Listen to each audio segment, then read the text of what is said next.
Comment tout a commencé pour toi dans le hip-hop? Vraiment, merci Henri pour ton introduction. Pourquoi Blondas? Ouais. Parce que à l'époque là, moi, c'est-à-dire, mes amis m'ont surnommé le blanc parce que j'avais les cheveux un peu roux. D'accord, Voilà, donc ok. du coup, Mhm, quand ils m'ont dit le blanc, donc après le blanc c'est devenu Blondas. mhm. Et aussi, voilà, au fur et à mesure que les choses évoluaient, on a commencé à rentrer dans le mouvement hip-hop, donc il fallait, voilà, trouver un pseudo. Donc moi, directement, j'ai pris le pseudonyme de Blondas. Voilà, blanc pour dire la lumière, et puis as pour dire, je suis l'as des as, quoi. Donc, c'est celui D'accord. qui brille d'as, qui, Mhm. voilà, qui est le Blondas. D'accord, je comprends Voilà, bien. maintenant, comment je suis rentré dans la culture hip-hop? C'était bien ça ta question. Bien sûr, oui. Voilà, Comment tout a commencé pour toi comment dans tout le a hip-hop? commencé. Oui, En fait, exactement. déjà depuis mon enfance, j'aimais le hip-hop parce que, ouais, dans les périodes, comment on appelle, RS et tout ça, j'avais les aînés, mes grands frères, mes grandes sœurs, qui étaient vraiment friands de cette mouvance-là. Donc moi, j'ai commencé à m'intéresser à ça. Mais surtout, là où tout a commencé, vraiment où ça s'est révélé à moi, c'était grâce à mon ami d'enfance qui s'appelait Big Bog. D'accord. Voilà, qui est paix à son âme, qui nous a laissés. Mm. Et bon, quand je parle de lui, c'est avec beaucoup d'émotion parce que c'est cet ami-là qui a révélé l'amoureux du rap qui était en moi. C'est-à-dire cet amour pour le rap, là, c'est lui qui l'a révélé en moi. Et on a décidé ensemble de créer un groupe qu'on appelait F2S, les frères du sang. D'accord. Et lui et moi, vraiment, on a eu beaucoup d'aventures dans ce milieu-là parce que on aura le temps de développer. Mais c'est grâce à lui que vraiment j'ai révélé mon amour pour le rap. Et ensuite, qui m'a permis aussi de pouvoir créer H2O au lycée Garçon de Benjerville. Parce que j'étais tellement amoureux du rap que je me suis dit, mais attends, on est dans le lycée, il y a un club des amis de la culture, Oui. il y a un club d'anglais, Mhm. il y a le club des arts. Mais Oui. il dit, mais c'est pas normal qu'il n'y ait pas de club pour les amoureux du hip-hop. Exactement, je Donc je dis, mais comprends, ouais. attends, Mm. j'étais là, je réfléchissais avec un de mes bons amis, Soro Noël. Il dit, mais Soro Noël, moi je vais créer un club hip-hop au lycée Garçon de Benjerville. Super, super. Et le lycée Gaston de Benjerville est connu pour son exigence académique, on le sait tous. Ouais.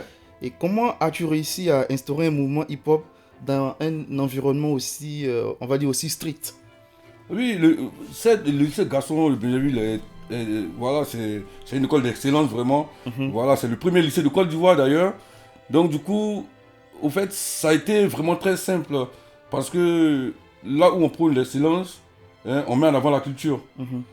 Voilà, donc du coup, étant donné que le hip-hop, c'est un phénomène culturel à la base, Mhm. et donc ça a été vraiment facile pour moi de vraiment implanter ce club-là au sein du lycée Garçon de Benjerville. D'accord. Et je me rappelle même notre première séance, on faisait les réunions chaque mercredi, Mhm. après le cours, c'est-à-dire à partir de 12h30. Voilà, on commençait genre le club H2O, c'est-à-dire 2H, ça veut dire hip-hop, O, ça veut dire obligé. Donc nous on disait hip-hop obligé. Donc ça faisait H2O. Ah, je comprends H2O. mieux. Au départ, on a commencé, je me rappelle, on était seulement combien? Peut-être 5 personnes. Mhm. Dans le club, il y avait moi, mon ami Braguet, il y avait Braguet, son grand frère, c'était la figure la Mhm. plus influente du hip-hop à Benjerville. Mais ce dernier-là, il était décédé. On l'appelait Fly. Et ce dernier-là, à Benjerville, il avait une autorité pas possible. Et son petit frère, qui était mon ami Braguet, Mhm. voilà, il a adhéré aussi à ce concept-là. C'est quelqu'un aussi qui m'a vraiment aidé à mettre en place ce club-là, H2O. Mhm. Donc il y avait moi, mon ami Braguet et Soro Noël. Et il y avait un autre de mes petits qui m'aimait beaucoup aussi, qu'on appelait Stéphane Ballistique, qui est décédé aussi en 2010. Mhm. Voilà, ce sont ces personnes-là qui m'ont aidé à lancer le mouvement. Mais je peux t'assurer que ce mouvement-là, il a eu une notoriété dans le lycée Garçon de Benjerville et même en dehors du lycée. Parce que participer Ouais, à c'est vrai notre... que nous aussi, on entendait parler du Voilà, H2O au lycée Gaston voilà, de à Benjerville. Benjerville. Parce Ouais. que au-delà du lycée Garçon de Benjerville, toutes les écoles de Benjerville se sont intéressées à ce mouvement-là et Mhm. venaient participer aux activités avec nous au lycée Garçon de Benjerville. J'avais le lycée Jeune Fille qui venait participer, les Beaux-Arts, Ouais.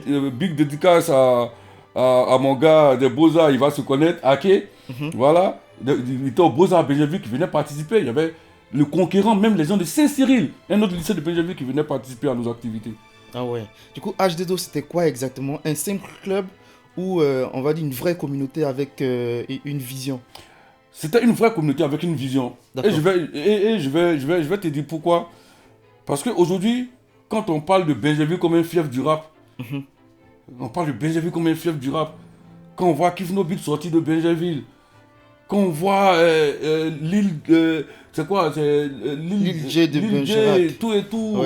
Ouais. Au fait, c'est parce que déjà, le grand frère Fly, père à son âme, hein, qui avait suscité cet engouement-là autour du rap à Benjerville, quand il est décédé, même après son décès, nous, quand on est arrivé à Benjerville, il était déjà décédé, mais on parlait de lui.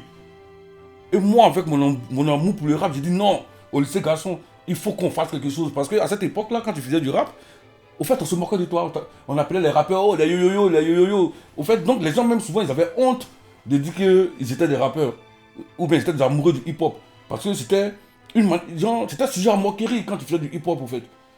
Donc moi, dans ma tête, je disais non, il fallait montrer cet aspect culturel du mouvement hip-hop là.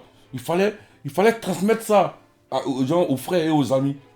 C'est comme ça, quand nous, nos activités H2O, c'était quoi? On parlait de l'histoire du rap, genre qu'est-ce que c'est que la culture hip-hop. On enseignait la culture hip-hop à nos adhérents.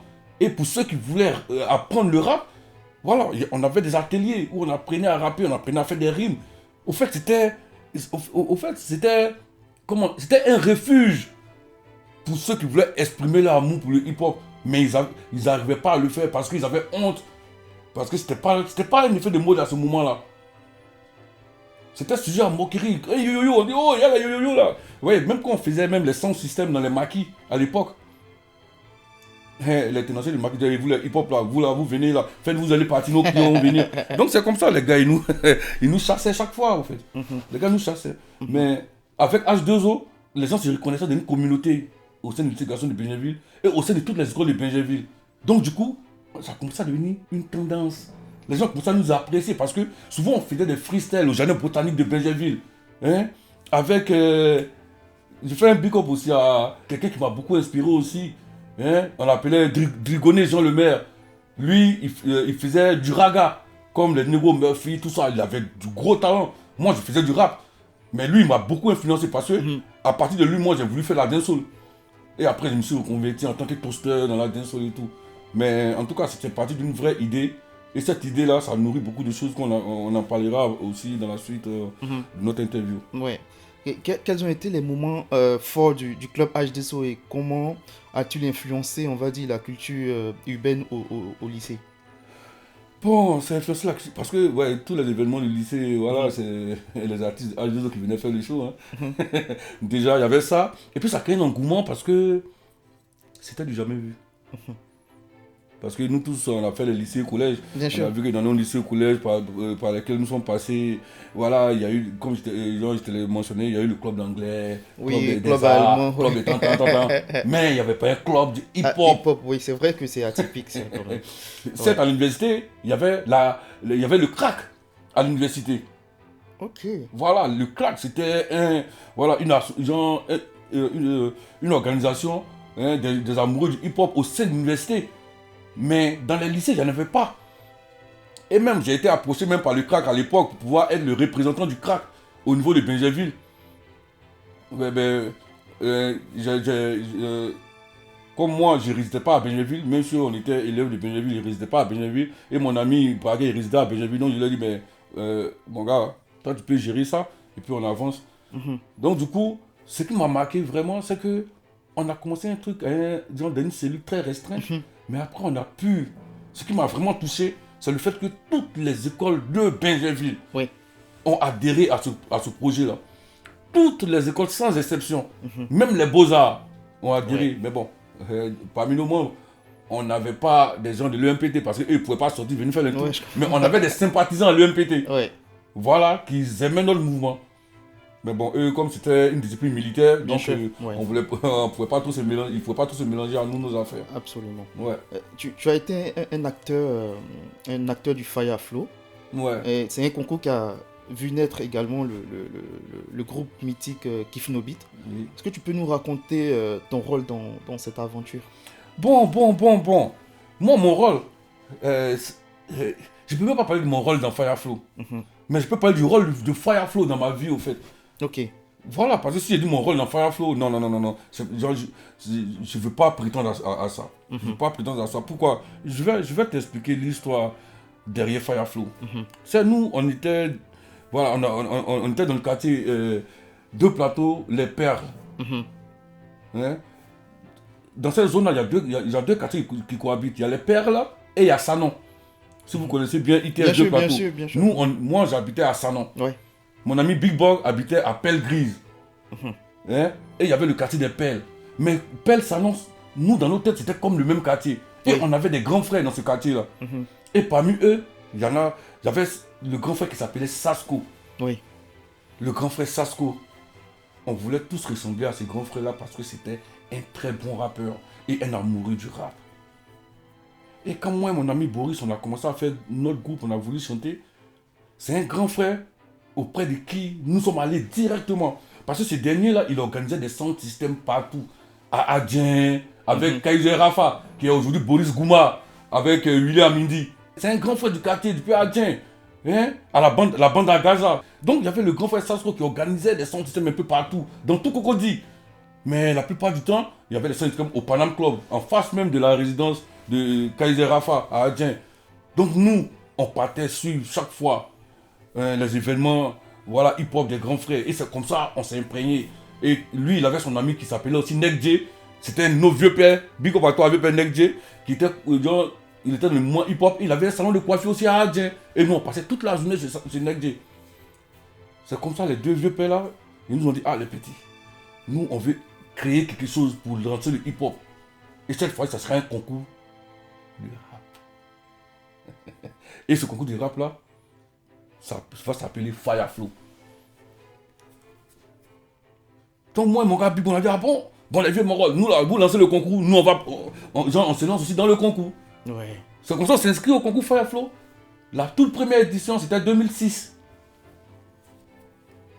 Et à cette première édition, il y avait nous, F2S, c'est-à-dire mon ami Big Bog et moi, il y avait le 22e district, il y avait un groupe Flèche Noire, il y avait Collectif Horizon, et il y avait 22e district, j'ai déjà dit, 22e district, il y avait mon gars Ismo Pequeño, et dans ce groupe-là, faisait partie quelqu'un qui est une star aujourd'hui de la musique ivoirienne, qui s'appelait Mike, aujourd'hui il s'appelle Mike Alabi. Il était dans le groupe 22e district. Super. Okay. Voilà, il y avait aussi, je pense que mon gars Mobio Le Brier aussi était dedans. Hein. Voilà, Mobio Le Brier. Voilà, ils avaient leur groupe à l'époque, comment on appelait le groupe là? Ça va me revenir.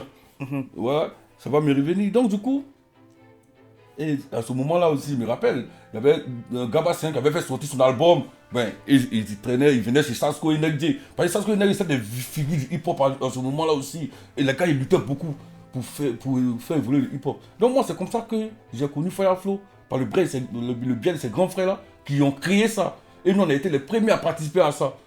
Et on a tellement aimé Fireflow qu'on est resté dedans. Et notre participation à Fireflow a été un facteur déterminant aussi pour l'essor du hip-hop dans notre quartier. Parce que quand on partait à Fireflow, on mobilisait le quartier derrière nous. C'est comme ça aussi, il y a des petits frères qui ont commencé à être amoureux du rap. Parce qu'on les a emmenés dans l'univers Fireflow. Et de ces petits frères-là, il y avait Fireman aujourd'hui, il y avait le petit frère Hypercute, il y avait le petit 9 de MO, hein, tous nos petits frères du PL, Salon, tout ça. Ils nous ont suivis dans le mouvement et après les autres éditions aussi ont commencé à se présenter à Fireflow. C'est comme ça, en 2010, il y a eu le Fireflow où il y avait mon petit Guizo le Choco. Voilà, quand on a encadré, il y avait mon petit frère et mon petit aussi, Danny Rumus, que mon gars Big Bog et moi on a encadré. C'est là, cette année-là que Kif No Beat a été premier. Ouais. Guizo le Choco a été deuxième. Et Danny Rumus a été troisième. Le deuxième et le troisième faisaient partie de notre écurie. Et c'est comme ça. Après, Kif No Beat a fait sortir cadeau de Noël. Guizo le Choco aussi, il a fait sortir ses albums, ils ont commencé à avoir du succès. Et l'édition de Fireflow qui a suivi, le vainqueur c'était Mousse, le playboy de Babi, qui était mon protégé, que j'ai encadré jusqu'à la finale, qui a gagné la finale de Fireflow. Mais bon, même si aujourd'hui il a arrêté sa carrière artistique, voilà, donc maintenant il s'occupe à d'autres choses. Et après cette édition-là, moi je suis devenu maintenant l'animateur de Fireflow. D'accord, c'est là où tu arrives maintenant à être animateur. Voilà, je suis devenu Ok, l'animateur de là je Fireflow. comprends. Parce que moi, nous, on faisait des sound systems un peu partout. Bien sûr. Mais ils avaient checké mes talents d'animateur. Parce que quand nous on organisait les sound systems, c'est moi mais j'animais. Donc les grands frères, ils avaient vu mes talents d'animateur hip-hop. Donc les gars, ils m'ont approché. Ils m'ont dit, moi petit blondasse, non, avec que c'est toi, tu animes notre truc. Hein. Le Fireflow, cette édition-là. Il dit, non, qu'est-ce que je peux refuser à Sasco et Nekji? Parce que si nous, on n'a pas. C'est-à-dire, si aujourd'hui, moi et mon gars Big Bob, quand je parle de mon gars, j'ai beaucoup d'émotions. Mais c'est un gars qui aimait vraiment le rap. Il m'a contaminé avec son amour pour le rap. Mais si aujourd'hui, on est resté toujours sur nos bases, sans tergiverser, sans ça donner des mauvaises choses, c'est grâce à ces deux grands frères-là, Sasco et Nekji. Parce qu'on passait du temps avec eux, on passait du temps même au salon de coiffure de Nekji. Parce qu'on parlait tout le temps de hip-hop, de hip-hop, de hip-hop. Et ces deux grands frères qui sont venus me voir, ils disent, mais attendez, je ne peux pas vous refuser quelque chose. Et c'est comme ça que j'ai animé l'édition de Fireflow où le vainqueur avait été Jerry Max. Et c'est à cette édition-là qu'il y a un artiste célèbre qui faisait partie d'un groupe, il est devenu célèbre aujourd'hui, il faisait partie du groupe SBS et il s'agissait que de Imra. Je pense qu'à cette époque-là, il devait peut-être, je ne sais pas, 14 ans, il était très petit, 13 ans ou 12 ans, je ne sais pas. Mais en tout cas, ils avaient aussi fait sensation à cette époque-là. Ça se voyait déjà que, voilà, de cette édition-là, allait sortir des pépites. Donc du coup, tout ça pour dire quoi? L'histoire de Fireflow, c'est l'histoire du rap ivoire actuel. Parfait. Est-ce que tu sentais à l'époque que vous assistiez à la naissance d'une nouvelle génération d'artistes majeurs? Oui, bien sûr, bien sûr. Bien sûr, parce que aujourd'hui, quand je vois mon ami Ozone, allez, il fait un pick-up à Ozone, il va connaître son frère Blondas. Voici quelqu'un comme Ozone qui chaque fois nous appelait pour nous dire, ah les gars, il y a tel événement, ici il y a tel événement, venez, hein, on est là, on est là. Parce qu'à cette époque, c'était la passion. Parce que le rap, connaissait une disgrâce en ce moment-là. Donc tous ceux qui pratiquaient le rap, ils étaient très passionnés. Et avec Fireflow, chaque candidat à Fireflow invitait ses amis, ses quartiers, son quartier, ses écoles. Et je dis n'importe quoi. Ils invitaient ses amis. Donc ces amis-là, ce n'étaient pas des rappeurs. Mais quand ils venaient, ils se laissaient emporter par l'ambiance. Et on sentait que non, c'était quelque chose qui était en train de naître au fait. Parce que les années précédentes, tu pouvais trouver des spectateurs qui, les années suivantes, devenaient des candidats. Ah, ok. Donc du coup, nous, sincèrement, qui étions à fond dans le truc, on sentait qu'il y a quelque chose qui était en train de naître. Parce qu'on voyait les petits frères du quartier qui nous suivaient, qui venaient nous regarder devenir des rappeurs. On voyait, à part JC Kama, big up à toi JC Kama, d'autres studios d'enregistrement s'ouvrir. Big up à toi aussi mon frère Gonzalez. Gonzalez était aussi un arrangeur qui était à Toban. Bon, il y avait mon frère Pequeño et Fleur Jazzy, voilà, qui avait ouvert aussi un studio au 22e district, au 22e à Angré. Donc, quand tu es arrivé au studio, tu voyais que, et toi tu as un créneau de 1 heure, mais avant toi il y a au moins 5 personnes, 6 personnes. Donc on sentait l'engouement dans les studios. Donc, c'était sûr. C'était un combat qui a été mené depuis longtemps. Et aujourd'hui, nous qui étions dans le truc, on n'est pas étonné du succès que le rap ivoire a aujourd'hui. C'est parce qu'il y a eu un travail qui a été fait en amont et depuis très très longtemps avec beaucoup de difficultés. Mais ça finit par payer. Ouais. Et pour continuer sur les souvenirs qui te restent aujourd'hui de cette époque, est-ce que tu pourrais nous en dire plus sur les coulisses de ce concours, des jeunes talents que tu as vu exploser? Bon, Fireflow, sincèrement, quand on parle de talent, de Fire, il y en avait trop. Il y en avait trop. Hein. Aujourd'hui, bon, quand on parle de Capégic, il y a un jeune Ivoirien qui fait du slam, Capégic, le slammer, Mhm. et ils sont passés par Fire Flow, si je ne me Ouais. trompe pas, Capégic. Mais au fait, le truc c'était quoi? C'était une expérience de vie, cette époque-là. Hein. Je profite même pour faire un big up à mon frère Boris. Hein. Bon, je ne vais pas faire de publicité, mais je pense que voilà, je vais vous payer les droits s'il faut. Hein. Mais il y Non, a, pas du tout, tu peux y aller. voilà, il y a mon frère Erisbo, aujourd'hui, qui a sa marque Ethnie Brand, qui est aussi un gros passionné.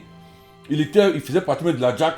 Il faisait partie même de l'association qui organisait le Fire Flow, qu'on appelait la Jack, Jeunesse Active pour la culture hip-hop, qui avait été D'accord. créée par Sasco et Nekje. C'était quelqu'un qui était dévoué. Et puis, je te conseille, si tu fais un tour à Abidjan, ça sera pas mal aussi de faire une interview avec lui, parce que c'est quelqu'un aussi qui a beaucoup à dire sur le hip-hop de cette époque-là. Hein. Parce que Je pense qu'il a entendu. ouais, ouais, mon gars Risbo, Ethnie Brand, on est ensemble. Donc du coup, c'était une expérience de vie. Mhm. Quand tu vois aujourd'hui Kiflo Beat, on est tous fiers. Moi, j'ai des photos de Kiflo Beat de l'époque Fireflow. Mais je sais que quand ils regardent ça aujourd'hui, ils ne peuvent que dire merci à Fireflow. Même s'ils ont du talent. Mais Fireflow, c'était la lucarne qui n'existait pas pour la culture hip-hop, au fait. Voilà, il n'y avait pas. Genre, parce qu'ils ont fait une bouée de sauvetage à une jeunesse qui avait besoin de s'exprimer à travers le hip-hop. Et aujourd'hui, quand on parle du rap ivoire, on doit reconnaître ça. Parce que, pour ne pas te. Pour te montrer à quel point Fireflow était quelque chose, on organisait même des présélections à Bobo, dans les coins. Donc, c'était des groupes qui étaient même à l'intérieur de la Côte d'Ivoire venir compétir à Fireflow, en fait. Donc, du coup, ça suscitait un engouement parce que les gens ils avaient besoin de ce genre de plateforme là. Il y a Guizo le Choco qui a été une grosse révélation, ouais, qui est aujourd'hui une fierté parce qu'on l'a tous vu. Il a travaillé avec le président en place ici en France, tout ça.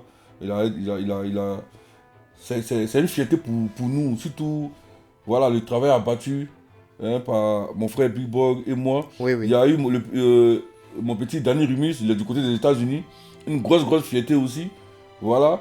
Il y a eu le Mousse, le Playboy de Babi, qui a été aussi vainqueur de Fireflow, qui a été une grosse fierté pour moi. Et pour Big Bog et tout. Mais les fiertés de Fireflow qui ont vraiment eu un grand succès dans la sous-région et à l'international, c'était Kif No Beat. Hein, et aujourd'hui Imra, qui est en train de vraiment faire sensation au pays. Mais il ne faut pas oublier aussi que Mike Alabi, voilà, ça a été aussi. Voilà, C'est quelqu'un, quoi. voilà, c'est quelqu'un de Fireflow. Ok. Donc il a eu un gros succès aussi. Mhm. Parce qu'il vient aussi de Fireflow, même si à la base on avait commencé le rap bien avant que Fireflow existe. Mais Fireflow aussi a été révélateur aussi de beaucoup de talent. Comme mon frère aussi, Mobio Le Brier du côté de Strasbourg, Mobio Le Brier. Voilà. Donc c'est ça, Fireflow a fait beaucoup pour la culture hip-hop en Côte d'Ivoire. Mhm. Et aujourd'hui, je pense qu'on lui doit une fière chandelle pour ce qui arrive aujourd'hui au rap ivoire. Super. Après Fireflow, tu as intégré le Burida qui est une structure essentielle pour la gestion des droits d'auteur en Côte d'Ivoire. Oui. Pourquoi avoir rejoint le Burida? Est-ce une suite logique en fait de ton engagement pour la culture? Mon entrée au Burida, là, Mhm. c'était le coup de la vie. Hein. Ok. Ouais, je peux dire que. Il y a des amis qui m'ont dit, mais toi Blondas, ça ne nous étonnait pas. Ça ne nous étonne pas que tu sois maintenant au Burida. Parce que tu aimes tellement la musique que voilà, tu travailles dans le Burida. Mhm.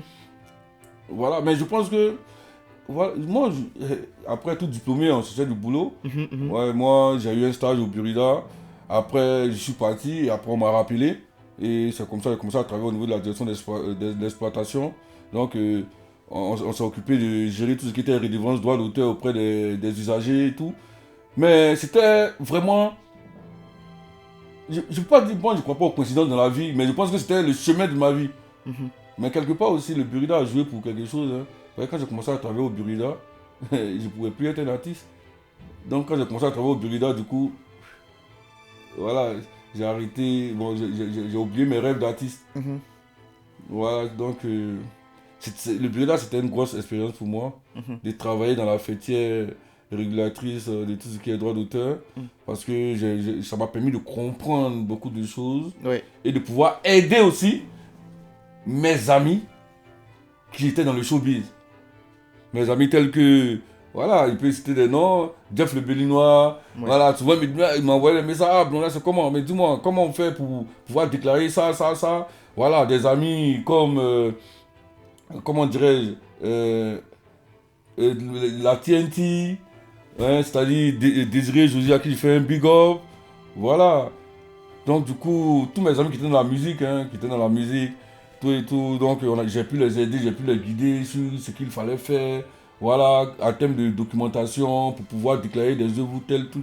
Donc, Donc, bon, comment percevais-tu en fait la relation entre les artistes et les institutions comme telles que Burida à l'époque? mais à l'époque, moi je me suis rendu compte qu'au fait, les artistes ne connaissaient rien de ce qui était des raisonnements de droit d'auteur, quoi. Voilà, ils ne connaissaient rien, parce que, voilà, même des contrats de production, il y avait beaucoup d'artistes qui n'en savaient rien. Les gens, ils chantaient juste, mais ils ne savaient pas à quoi faire. Et bon, je peux dire que non, c'est pas entièrement de leur faute parce que, voilà, il fallait peut-être mettre en place un mécanisme qui permettait à ces derniers-là d'être informés et de s'informer. Parce que, Tu sais, sans vouloir te couper, quand tu parles de cet élément, et je pense au CIMA de Mambi Diomandé, je crois que c'est un salon qui aide les artistes, qui accompagne les artistes exactement. dans la connaissance ou la maîtrise de leurs droits d'auteur. Je le suis très bien sur LinkedIn et il fait, en tout cas, tout ce qu'il fait pour la culture, big up à lui et merci encore à lui. Donc je te laisse Voilà. continuer. En tout cas, à cette époque-là, il n'y avait pas... il n'y avait pas moyen, à part de se rendre au Burida, de s'informer sur comment se passent les choses. Et moi aussi, quand je réfléchis, je vois que un artiste, souvent, il dit, il a son manager, bon, il dit n'importe quoi, le gars, il prend peut-être un pote, voilà, ils ont traîné ensemble, il devient artiste, ce dernier, il dit, bon, toi, tu deviens mon manager. Ce dernier-là, qui est le manager, qui doit peut-être connaître un peu tous ces trucs-là, bon, il ne vient pas à l'information au Burida. Mais au-delà d'aller à l'information, je pense que les fêtières doivent transmettre l'information aussi. Soit organiser, je sais pas, faire des capsules qui permettent aux artistes de savoir ça, si vous voulez déclarer une œuvre, si vous voulez protéger une œuvre, tout et tout. Mais maintenant, le président est en train de faire ça. Ça évolue, les choses évoluent. Mais à l'époque, là, je me rendais compte qu'au fait, les artistes, ils ne savaient rien, au fait. Quels étaient les défis majeurs que tu as pu rencontrer en travaillant en fait dans cette institution? Bon, dans cette institution, moi, bizarrement, je n'étais pas du côté de, comment dirais de la répartition ou comment dirais de la documentation, non. Moi, j'étais au niveau de la direction d'exploitation. C'est nous, on devait se charger de collecter toutes les redevances droits d'auteur afin de pouvoir les reverser aux ayants droit. Mais j'ai vu que même les usagers des eaux des esprits, il y en a beaucoup. Certes, il y en a d'autres qui étaient de mauvaise foi, mais il y en a beaucoup qui ne connaissaient pas l'importance de payer les redevances droits d'auteur. Parce qu'il y en a beaucoup qui ne connaissaient pas la mission réelle, même du Burida. Ah bon? Oui. Et il y a même des artistes, que je ne veux même pas citer leur nom, parce qu'eux, ils sont artistes, ils ont des espaces où ils exploitent des œuvres de l'esprit. C'est pas que eux les œuvres, même pour d'autres artistes, quand l'argent arrive près d'eux, ils disent non, moi, j'étais artiste, je ne peux pas payer. Donc, tu vois à quel niveau que les gens ne sont pas informés de la chose. Parce qu'on dit quoi? L'histoire d'une œuvre dans un cadre, dans un domaine public, doit être assujetti au paiement d'une redevance auprès du Burida. Bien sûr. Donc, si toi, tu es un artiste, mais tu as un établissement, ton établissement, tu ne joues pas que tes chansons, donc tu ne vas pas t'autoriser à jouer que tes chansons, mais tu joues les chansons des autres. Tu as la télé, le journal télévisé, quand ça commence, il y a un jingle, c'est une musique, ça a été composé. Il y a des films qui sont soumis à des droits d'auteur, qui jouent sur toi. Donc cette redevance, quand tu payes, ça englobe tout ça. Mais au fait, il y avait un déficit d'information. Ouais. Et les gens aussi, c'est un de nos gros problèmes aussi, en tant que, voilà, on ne va pas à l'information. Mais aujourd'hui, je pense qu'avec les réseaux sociaux et tout, voilà, l'information est beaucoup plus démocratisée, donc je pense que les gens se renseignent un peu plus.